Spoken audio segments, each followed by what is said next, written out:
This is my student support system. Keep watching, keep learning.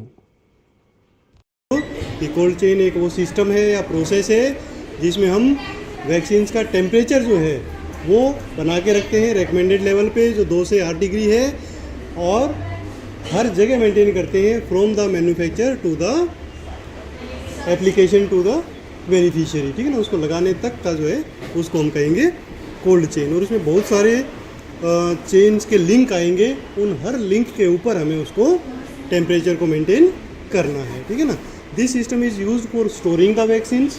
अगर vaccine store करना है, अच्छा अभी आया नहीं कि वैक्सीन स्टोर करना है तो भी आपको उसको मेंटेन करना है। अगर ट्रांसपोर्ट करना है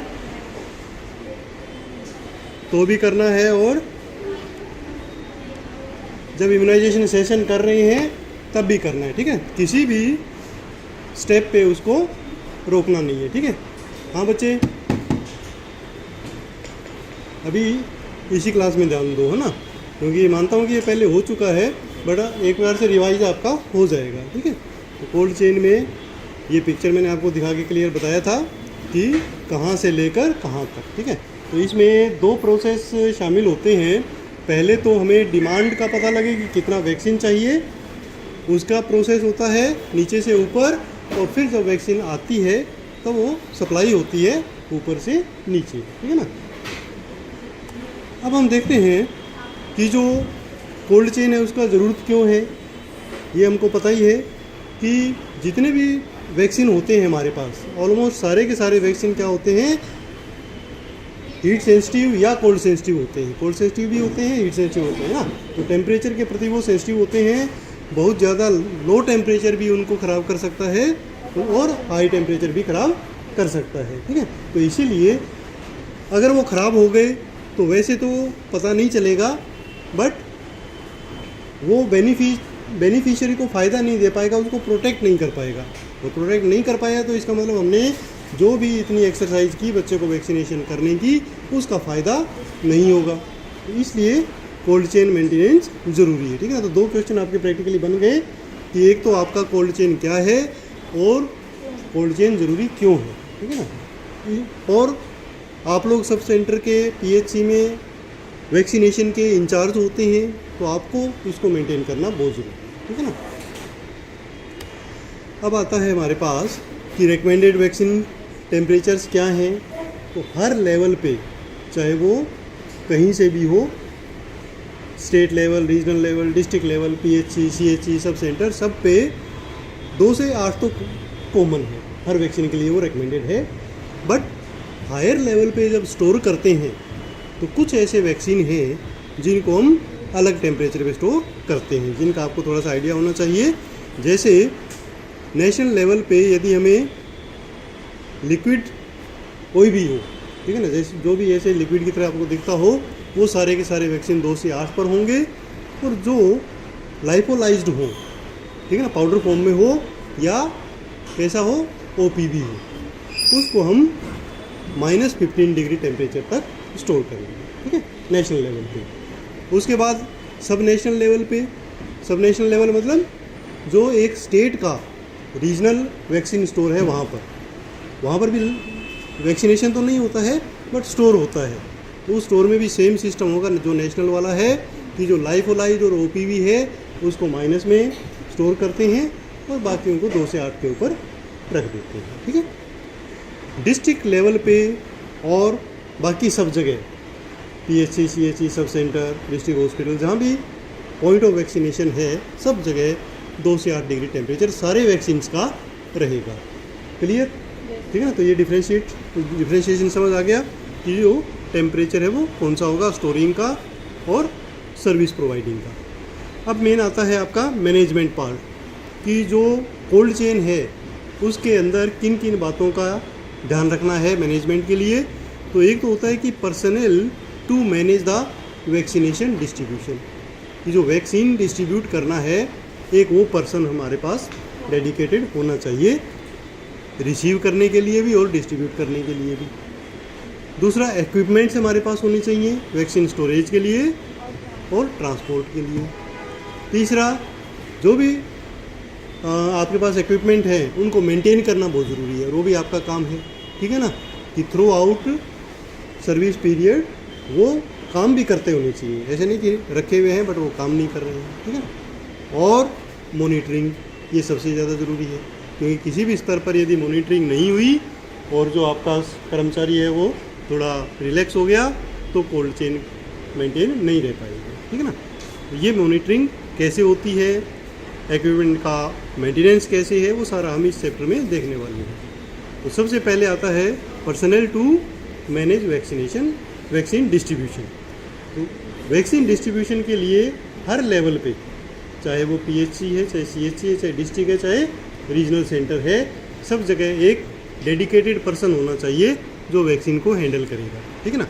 और उसको हम क्या कहते हैं, कोल्ड चेन हैंडलर कहेंगे, ठीक है ना। पोस्ट तो उसकी कुछ भी हो सकती है, अगर उसको कोल्ड चेन मेंटेनेंस का काम दिया हुआ है तो उसको हम क्या कहेंगे, कोल्ड चेन हैंडलर कहेंगे, ठीक है ना।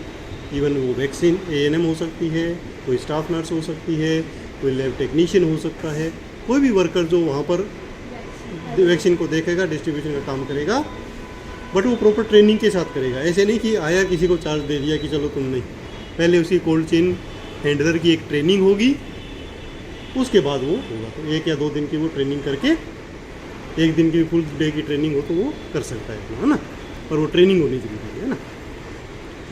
अच्छा, ये जो वैक्सीन हैंडलर होंगे वो सब जगह होंगे, जो वैक्सीन डिस्ट्रीब्यूशन के काम के साथ साथ जो इक्विपमेंट है उसकी मेंटेनेंस भी करेंगे, उसका ध्यान भी रखेंगे। अब आता है second point, equipments for vaccine storage. ये तो आप हमेशा से पढ़ते ही आ रहे हैं, जब आप प्रैक्टिकल में या थ्योरी में लिखते हैं तो सबसे पहला ये क्वेश्चन आता है कि लिस्ट बनाओ कौन कौन से आपके पास इक्विपमेंट्स हैं, ठीक है ना। तो सबसे पहले बड़े से छोटे की तरफ चलेंगे, वॉक एंड कूलर्स, ठीक है ना, ये सबसे बड़े होते हैं। फिर डीप फ्रीजर, ILR, इन दोनों में वैसे कई बार आप कंफ्यूज होते हो तो आज उसको ध्यान से देख लेना, फिर कंफ्यूज नहीं होना। कोल्ड बॉक्स होता है एक, रेफ्रिजरेटर होता है, आजकल वैसे ये कम होता है, नहीं के बराबर कुछ जगह आपको मिलेगा। वैक्सीन कैरियर होगा, और क्या होंगे, आइस पैक्स होंगे, ठीक है ना। तो इन सब के बारे में थोड़ा थोड़ा हम जानेंगे कि जो वॉक इन कूलर्स होते हैं वो नॉर्मली हमारे पास रीजनल लेवल पे या नेशनल लेवल पे होते हैं, ठीक है ना। These are big equipments, they are like a big room, ठीक है ना, एक 10 बाई 10 का एक बड़ा कमरे जैसे होते हैं, इसलिए हम इनको कहते हैं वॉक इन कूलर्स या कोल्ड रूम्स, ठीक है ना, कोल्ड रूम्स होंगे। इसमें जो टेम्परेचर की रेंज है वो 0 से 25 डिग्री हो सकती है, बट हमें मेंटेन वही करना है टेम्परेचर के हिसाब से, 2 से 8 degree. These are also known as cold rooms, ठीक है ना, इनको हम कोल्ड रूम भी कहेंगे, ठीक है ना।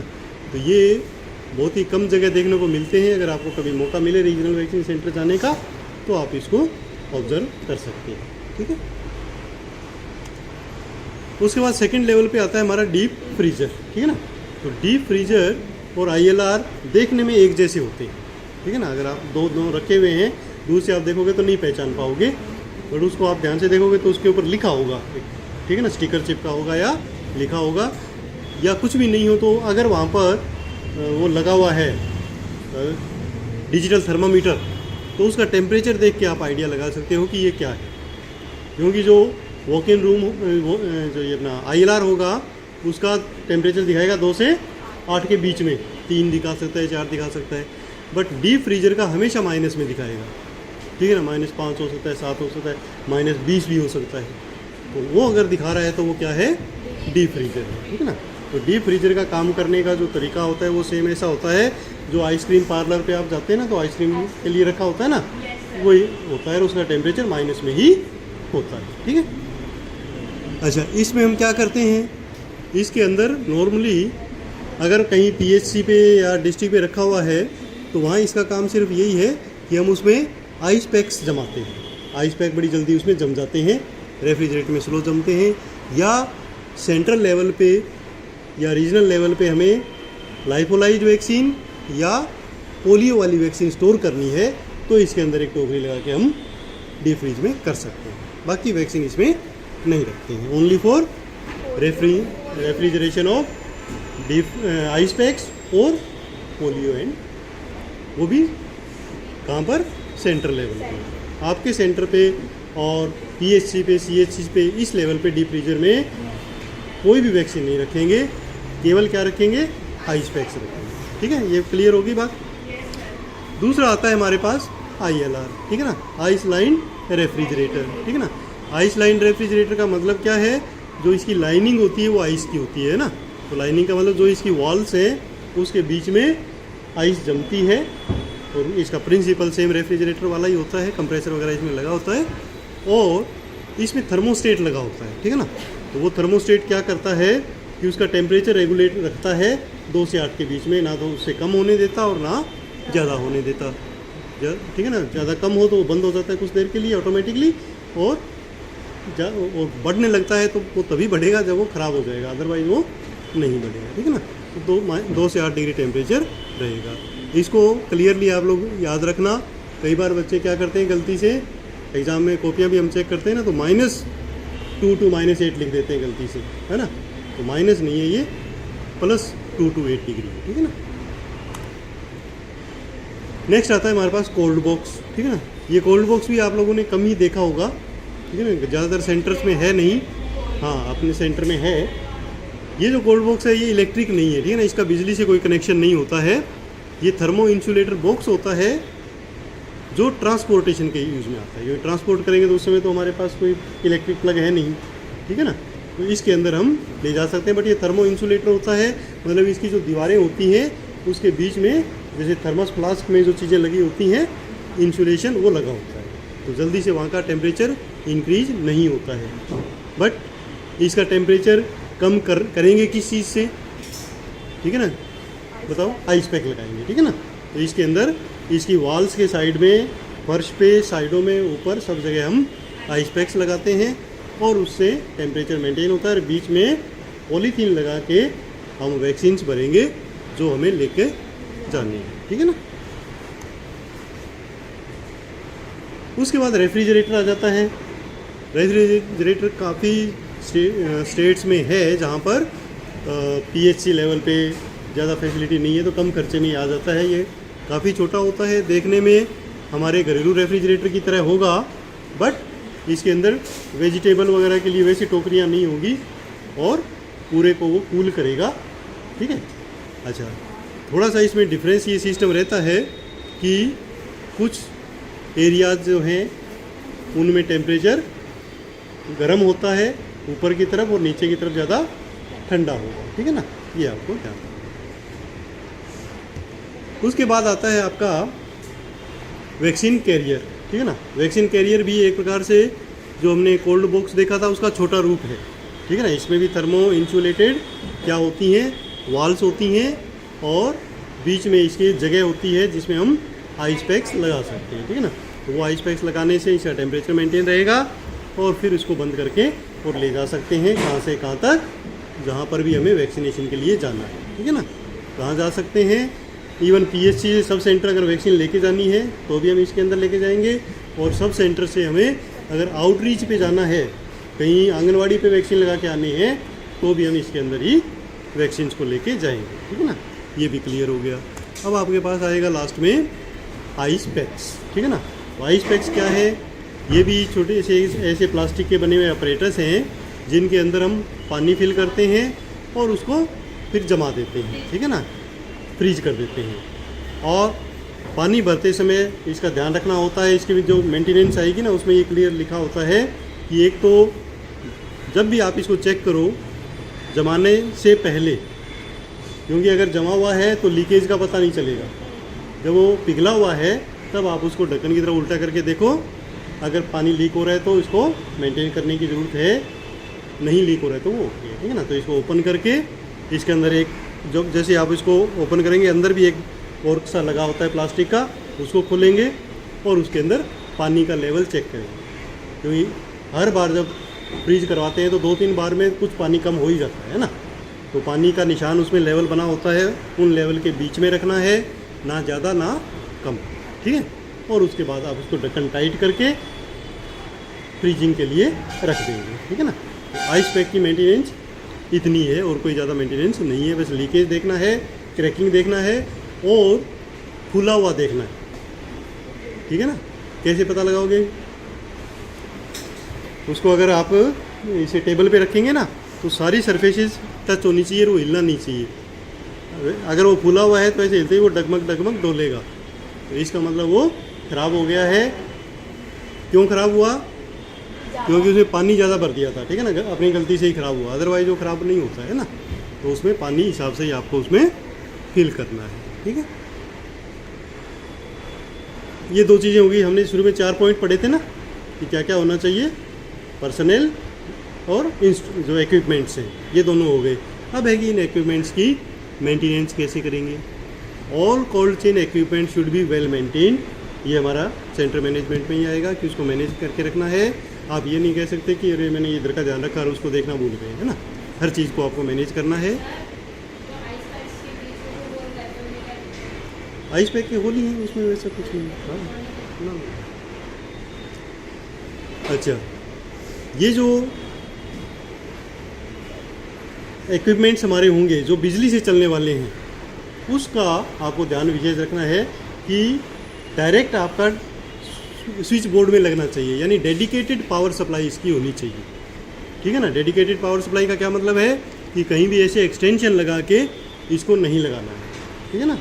डायरेक्ट आपको जो वॉल सॉकेट है उसी में लगाना है और उसमें और कोई चीज़ें नहीं लगानी, ठीक है। उसके लिए वो डेडिकेटेड रहेगा। थोड़ी देर के लिए निकाल के आपने कुछ देर और कोई इंस्ट्रूमेंट लगा दिया, फिर उस ये लगा दिया, गाने सुनने के लिए टेप रिकॉर्डर लगा दिया, है ना, ऐसे नहीं करना है। डेडिकेटेड रहेगा ओनली फॉर उस इंस्ट्रूमेंट के लिए। अगर कोल्ड स्टोर इसका कोल्ड रूम का है तो कोल्ड रूम का अलग होगा, डीप फ्रीज का है तो डीप फ्रीज का अलग होगा, और ILR का है तो ILR का अलग होगा, ठीक है ना। तो डेडिकेटेड पावर सप्लाई होनी चाहिए। Cold chain handler should take care to defrost the electric equipment. और समय समय पे जैसे हम फ्रिज को घर पे डीफ्रोस्ट करते हैं ना, वैसे ही इनको भी डीफ्रोस्ट करना चाहिए, ठीक है ना। क्यों डीफ्रोस्ट करना है कि अगर इसकी दीवारों पे ज़्यादा बर्फ़ जम गई तो फिर ये काम करना बंद कर देंगे, प्रॉपर तरीके से वो कूलिंग नहीं करेंगे, ठीक है ना। तो वो आइस हमें हटानी है और उसी को हम क्या कहेंगे, डीफ्रोस्टिंग कहेंगे, ठीक है ना। डीफ्रोस्टिंग करना है। कब करना है, ये भी प्रैक्टिकल में क्वेश्चन आता है कि जब आपके ILR या डीप फ्रीज की दीवार पर 0.5 mm सेंटीमीटर की, ठीक है ना,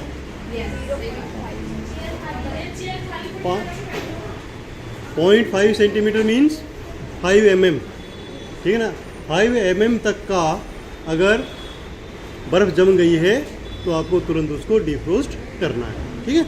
डीफ्रोस्ट कैसे करेंगे उसका भी तरीका हम आगे स्टडी करेंगे। डीफ्रोस्ट करने के लिए सबसे पहले सारे वैक्सीन्स को हमें क्या करना है, उसमें से हटाना है। कहाँ रखना है? दूसरा अगर नहीं है तो कोल्ड बॉक्स में, ठीक है ना। या तो कोल्ड बॉक्स में ज़्यादा वैक्सीन है तो, और कम वैक्सीन है तो वैक्सीन कैरियर में, जिसमें अच्छे से वो आपके आइस पैक्स लगे हुए हैं, ठीक है ना। वो लगाने के बाद उनको हमें ट्रांसफ़र करना है, दूसरी जगह रखना है, और इवन रेफ्रिजरेटर है तो वहाँ पर रख सकते हैं, ठीक है। Remove all the vaccines and transfer them to another refrigerator, cold box, vaccine carrier etcetera, है ना। उसके बाद स्विच ऑफ करेंगे electric supply off ILR and refrigerator, ठीक है। क्या डीप फ्रीज जो भी है उसको हम पावर ऑफ करके कुछ देर के रखेंगे। लीव द डोर ओपन, दरवाजे को खोलना है, and wait for ice to melt, ठीक है ना। आइस मेल्ट हो तब तक वेट करेंगे। Never try to remove ice with knife और आइस पिक। किसी भी चीज़ से, इंस्ट्रूमेंट से वो आइस रिमूव करने का प्रयास नहीं करना है। This can permanently damage the ILR और refrigerator. A pan of boiling water can be placed inside the ILR और deep freeze and then door is closed, ठीक है ना। अगर हमारे पास फैसिलिटी है पानी गर्म करने की तो एक बर्तन में पानी गर्म करके उसमें रख देंगे, ढक्कन थोड़ी देर क्लोज करेंगे, उससे वो जो आइस है वो जल्दी पिघल जाएगी, नहीं तो आपको ज़्यादा उसमें वेट करना पड़ेगा। जब आइस पिघल जाएगी तो सारी आइस बाहर निकालेंगे, सारा पानी बाहर निकालेंगे, अच्छी तरह क्लीन करेंगे। उसके लीड्स वगैरह, लीड्स के ऊपर रबर लगी होती है वो सारी क्लीन करेंगे, विम वगैरह से सारी गंदगी साफ़ करके उसको ड्राई करेंगे, ठीक है ना। ड्राई करने के बाद उसको रीस्टार्ट करेंगे। डू नॉट एडजस्ट थर्मोस्टेट, उसका जो टेम्परेचर वाला थर्मोस्टेट रेगुलेटर होता है उसको कभी भी हमें हिलाना डुलाना नहीं है, नहीं तो वो गड़बड़ हो जाएगी टेम्परेचर की। उसके बाद जब हमने ऑन कर दिया तो भी वेट करना है कितनी देर, जब तक कि उसका टेम्परेचर 8 से कम ना आ जाए, ठीक है ना। क्योंकि एक बार हमने हटा दिया तो टेम्परेचर बढ़ा हुआ है, तो 8 से जब कम आएगा तब हम वो जो हमारी वैक्सीन है वो वहाँ पे ट्रांसफ़र कर लेंगे, ठीक है ना। ठीक है, तो कहाँ करेंगे ये भी ध्यान रखना है, हमेशा कोई ना कोई उसमें टोकरी होती है, बास्केट होती है, उसमें रखना है। डायरेक्ट आइस की जो उसकी वाल है डी फ्रीज की या ILR की, उसके टच कभी भी आपकी वैक्सीन नहीं होनी चाहिए, ठीक है। उसके बाद आता है हमारा कंडीशनिंग ऑफ आइस पैक। ये आप सब लोगों को पता ही है ना, कि जो भी आइस पैक्स हम चाहे कोल्ड बॉक्स में लगाएं चाहे वैक्सीन कैरियर में लगाएं, कंडीशनिंग करना ज़रूरी है, ठीक है। कैसे करोगे मुझसे पूछो, क्या हुआ, आइस पैक की कंडीशनिंग कैसे करेंगे? हाँ, अच्छा हाँ, आप बताओ बेटा, आइस पैक की कंडीशनिंग कैसे करेंगे?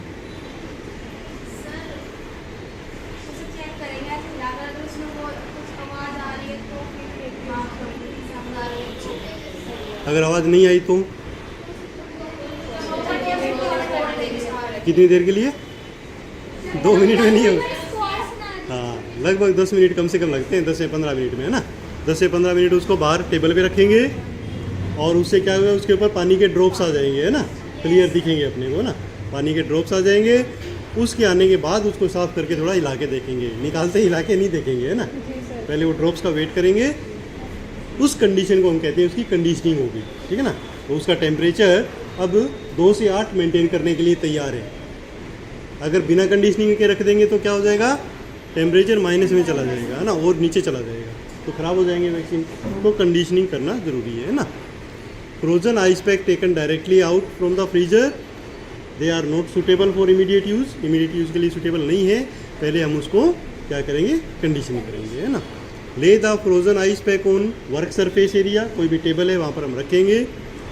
Living a single gap between of 5 centimetre between PACS. अच्छा, ये भी ध्यान रखना है कि जो आप आइस पैक्स रखे हुए हैं, जैसे आपने 6 आइस पैक रखे मान लो, तो उनके बीच में गैप होना चाहिए कम से कम 5 सेंटीमीटर का, ऐसे चिपका के नहीं रखना, है ना, नहीं तो कंडीशनिंग लेट होएगी। Wait until all packs are properly condition, there must be liquid water inside the pack. जब हिलाएं तो थोड़ा सा पानी होगा तभी वो हिलने की आवाज़ आएगी, नहीं तो नहीं आएगी, ठीक है ना। उसको हिला के देखेंगे, उसको हम कहेंगे क्या, शेक टेस्ट, है ना। शेक कर लिया तो वो शेक टेस्ट हो गया, है ना। इस पिक्चर में आप क्लियरली देख सकते हैं कि जब हमने निकाले तो इसके ऊपर कोई ड्रॉप नहीं थी, कुछ देर बाद इसके ऊपर पानी की बूंदें आ गई, उसके बाद हमने हिला के देखा, ठीक है ना। ये सिस्टम याद रखना, प्रैक्टिकली कन्फ्यूज नहीं होना कि निकाल के हिला लें, क्यों हिला रहे हो ना। पहले इसके पानी की बूंदें आएंगी, बाद में हिलाना है ना। उसके बाद इसको हम रख देंगे आइस पैक में या कोल्ड बॉक्स के अंदर। अब आता है कि जब पैकिंग करते हैं तो क्या ध्यान रखेंगे, पैकिंग कहाँ करेंगे, या तो वैक्सीन कैरियर में करना है या कोल्ड बॉक्स में करना है। तो इसमें पहला पॉइंट जो ध्यान रखना है वो कि जो कंडीशन आई पैक हैं वही लेंगे। दूसरा, इसमें जो होल बने हुए हैं दोनों, वो अंदर की साइड में रहेंगे, वॉल की तरफ नहीं रहेंगे, ये ध्यान रखना है, ठीक है ना। और कितने लगाने हैं, जितने उसमें लिखा होता है, ठीक है ना, कि जो मैन्युफैक्चरर है कोल्ड बॉक्स का या वैक्सीन कैरियर का, वो मेंशन करता है कि कितने आइस पैक इसके अंदर लगेंगे, ठीक है ना, उतने उसके अंदर एटलीस्ट लगाने हैं, ठीक है ना, बोल। उसके बाद क्या, ये कहाँ लगाएंगे, वॉल्स के ऊपर, ठीक है ना। इसमें तो क्लियर खांचे बने होते हैं वैक्सीन कैरियर में, तो 4 ही लगेंगे, बट कोल्ड बॉक्स में ऐसा कोई खांचा नहीं होता है, तो पूरी हमें एक दीवार बनानी होती है चारों तरफ, है ना, कोल्ड ये वैक्सीन की इसकी आइस पैक्स की। उसके बाद क्या करेंगे, वैक्सीन्स और जो डाइल्यूएंट्स हैं उनको प्लास्टिक बैग में डालेंगे, ठीक है ना, डायरेक्ट नहीं रखेंगे, पॉलीथीन में डालेंगे, और उसके बाद हम कोल्ड बॉक्स या वैक्सीन कैरियर में रखेंगे, और उसके बाद बंद करके ट्रांसपोर्ट कर लेंगे, ठीक है। तो ये हमारा हो जाएगा पैकिंग एंड ट्रांसपोर्टेशन। अच्छा, if the conditioned ice packs are used, put an electronic freeze indicator with the vaccine. अगर मान लो आपके पास एक स्पेशल ये इंडिकेटर होता है थर्मोमीटर टाइप, अगर ये है तो वो भी आप उसमें साथ में रख सकते हैं, बट ये ज़्यादातर अवेलेबल होता नहीं है तो भी चलता है, क्योंकि कंडीशन है तो कोई दिक्कत है नहीं। For vaccine carrier place a foam pad on the top of the container. ये फोम पैड आता है, उसको वहाँ पे रखना है। कुछ में नहीं आता, स्पेस नहीं है तो कोई दिक्कत नहीं है ना, ये पूरा थर्मो आइसोलेटेड तो वो होता ही है, बट है तो उसको यूज़ करना है। Close the cold box and vaccine carrier lid tightly, उसके बाद उसको बंद कर देंगे और शिफ्ट कर देंगे। इस सिस्टम को हम आप इस पिक्चर से देख सकते हैं कि अगर कोल्ड बॉक्स में करना है तो आप देखो सारे के सारे जो होल हैं वो अंदर की साइड में है, इधर भी अंदर की साइड में है। तो सबसे पहले उसका फ्लोर है उस पर बिछाएंगे, फिर दीवारों पे बिछाएंगे, फिर बीच में वैक्सीन से रखेंगे और फिर एक लेयर ऊपर भी लगाएंगे, ठीक है ना, कोल्ड बॉक्स के लिए। और वैक्सीन कैरियर में क्लियर है, ये 4 इसमें रखने हैं, फिर पॉलीथीन में वैक्सीन डाल के इसके अंदर रखनी है, ठीक है ना। तो ये सिंपल सिस्टम है। इस प्रकार की जो ट्रेनिंग हो गई, इसे ही हम वैक्सीन हैंडलर, जो कोल्ड चेन हैंडलर है उनकी ट्रेनिंग बोलते हैं कि एक बार आपने ये सीख लिया, अब आप कोल्ड चेन हैंडलिंग के लिए रेडी हो गए, है ना। उसके बाद आता है मॉनिटरिंग, ठीक है, ये सबसे इम्पोर्टेंट है। मॉनिटरिंग किस चीज़ की? मेनली टेम्परेचर की, ठीक है ना, कि जो टेम्परेचर हमने रिकमेंडेड किया हुआ है वो हमेशा कैंडिडेट ने मेंटेन किया है या नहीं, तो ये सब जगह मॉनिटरिंग होती है, ठीक है ना। पुराने टाइम में जो मॉनिटरिंग थी उसके लिए क्या होता था, वैसे अभी भी है, इस प्रकार का एक चार्ट बना होता है जिसको हम बोलते हैं टेम्परेचर मॉनिटरिंग चार्ट, ठीक है ना। बट इसमें प्रॉब्लम ये थी या अभी भी है कि जो ढंग से काम नहीं करने वाला बंदा है हर जगह मिल जाते हैं, तो इसमें चेंज कर देते थे, है ना। टेम्परेचर उसमें कुछ और है, बट वो अगर शो करेंगे तो गड़बड़ हो जाएगी, तो इसमें कुछ और लिख देते। वहाँ अगर 9 आ रहा है, 7 चला के काम चला दिया, तो उस गलती को कैसे पकड़े, ठीक है ना। उस गलती को पकड़ने के लिए आजकल लेटेस्ट क्या आ गया है, इलेक्ट्रॉनिक ऑनलाइन सिस्टम आ गया है कि जो आपका वैक्सीन जहाँ भी स्टोरेज है, चाहे वो कोल्ड बॉक्स है, चाहे इलेक्ट्रॉनिक जो होंगे, डीप फ्रीजर और ILR, उनके अंदर एक स्पेशल इंस्ट्रूमेंट रखा हुआ है जिसका कनेक्शन होता है, एक आउटर यूनिट होती है उसी इंस्ट्रूमेंट की, वो ऑनलाइन होती है, ठीक है ना, वो नेट से कनेक्टेड होती है, उसमें सिम डलती है और लगातार वो नेटवर्क चलता रहता है, और जो उसका टेम्परेचर अंदर है उसको वो सेंड करता है। किसको सेंड करता है? जो भी डेजिग्नेटेड पर्सन है। सबसे पहले कोल्ड चेन हैंडलर, उसके मोबाइल में भी आएगा, उसके बाद उसके जो डिस्ट्रिक्ट लेवल पे जो सीनियर बैठे हुए हैं उनके पास भी जाएगा, और इवन स्टेट लेवल के पास भी जाएगा, ठीक है ना। तो कंटिन्यू उसकी मॉनिटरिंग चलती रहती है।